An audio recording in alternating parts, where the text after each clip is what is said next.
Before I bought my shared ownership house, I was living at home with my parents. Been living there for 22 years. Sitting at home at night thinking, I quite like to watch what I want to watch on the TV for once, instead of my dad snoring on the sofa and moaning when I turn the TV over. I knew that I wanted a house. I didn't want an apartment or anything like that, and I wanted stairs.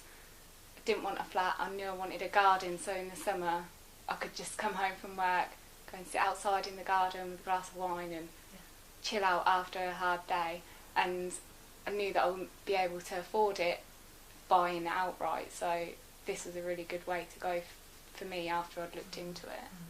And were you trying to save up for a deposit or anything to buy on the open market? Yeah, since one of my friends bought a house a couple of years ago, and obviously she'd managed to do it on her own with her partner. Because I don't have a partner, I was finding it difficult to save up the amount that I needed to buy outright. So I saved for about 18 months, didn't buy a pair of shoes. I have a passion for shoes. One of my friends actually told me they'd been to look at the show homes and how nice they were. So I came along one day with my mum because she was interested in the shared ownership process and wanted to know what it was about, because she was, like most people, didn't really know much about it, worried about what the process was and everything like that. So we came up here and spoke to Emma in the sales office. She was absolutely brilliant. I couldn't fault her. She had books and leaflets, information, step-by-step process, and I just came away and felt like I want to deal with that person. I want one of them houses. So it was really nice. I feel like I'm going to get something back out of it if I ever decide to move on.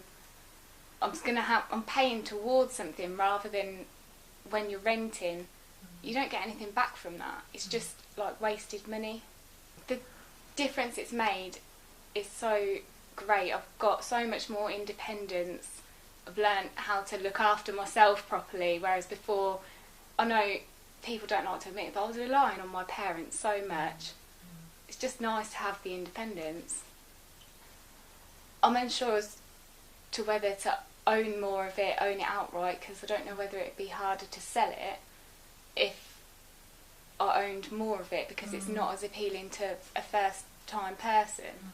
I think shared ownership should be more widely available, better advertised. It's really helped me get on the property ladder, and honestly I would recommend it to anybody who's in the same position as me.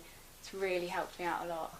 The feedback that I got from a couple of my friends' parents, they're saying, why don't you just buy outright? You're going to get ripped off by the housing association when you come to sell it. Anything you do to that property is going to, it might up the value of it, but you're not going to get anything back from it. But it would have taken me years and years to save up the deposit, and I still wouldn't have been able to get a mortgage for the amount that I would have needed, so there was no way I could have done it on my own.